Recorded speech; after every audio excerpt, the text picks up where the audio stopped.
Guntur Kugler హాస్పిటల్గా. Guntur Kugler hospital కట్టింది ఎవరో మీకు ఎవరికైనా తెలుసా?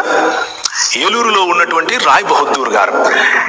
ఎలా జరిగింది అని అంటే, ఈ దేశం నుంచి తెలుగు ప్రజలంటే నాకు ఇష్టం, నేను వెళ్ళి పరిచర్య చేస్తాను, నవీకరించే దేవునితో కలిసి పనిచేయటం కోసం నేను వెళతాను అని ఒక ఆమె ప్రార్థన చేసుకుంటూ ఉంటే, అప్లై చేస్తే ఆ ఏజెన్సీ వాళ్ళు అన్నారు, లేదు లేదు మా దగ్గర డాక్టర్గా పనిచేయటానికి మేము అంత శాలరీలు ఇవ్వలేము, నువ్వు డాక్టర్ అని అంటే, ఈమన్నది డాక్టర్ కాకపోయినా పర్వాలేదు, నేను టీచర్గా వస్తాను. ఆ రోజుల్లో జనానా మిషన్ అని ఒకటి ఉండేది లూథరన్ సంఘాల్లో.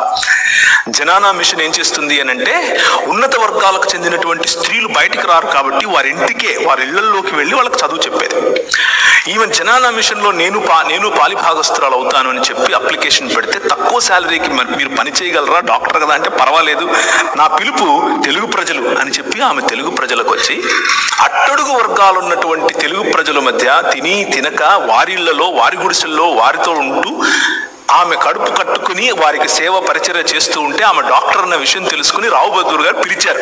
ఆయమ్మ మీరు రండి, మీరు డాక్టర్ అట కదా, నా భార్య ప్రసూతిలో ఉంది, ఆమెకు ఏదో సమస్య ఉంది, ఆమెకు తట్టుకోలేకపోతుంది, సహాయం చేయండి అంటే 6 నెలలు వారింటికి ప్రతిరోజు వెళ్ళి ఆమె సేవ చేసింది. ఆమె వాళ్ళ ఇంటికి వెళుతుంది. ఇంటికి వెళ్ళి బయటకు వచ్చే వరకు తెల్లటి వస్త్రాలు ధరించుకున్న ఈ డాక్టర్ గారు వెనక, అంటే దాన్ని ఏమంటారు, హిప్ భాగంలో పసుపు కనిపించేది. ఏంటిది పసుపు కనిపిస్తుంది ప్రతిరోజు అని ఆలోచించి ఒకరోజు బయట కాలు పెట్టక ముందు వెనక్కి తిరిగి చూస్తే పసుపు నీళ్లు చల్లుతున్నారు. మ్లేచ్ఛ జాతికి చెందినటువంటి ఈ స్త్రీ మా ఇంటికి వచ్చింది కాబట్టి క్షత్రియ వర్గానికి చెందినటువంటి మేము మైలపడిపోయాం, ఇప్పుడు ఈ పసుపు నీళ్ల ద్వారా మమ్మల్ని మేము శుద్ధీకరించుకుంటాం అన్నటువంటి ఈ పాత ఆలోచనను క్రీస్తు నవీకరిస్తున్నాడు. సమాజములను నవీకరించే పనిలో కూగ్లర్ను వాడుకున్నాడు.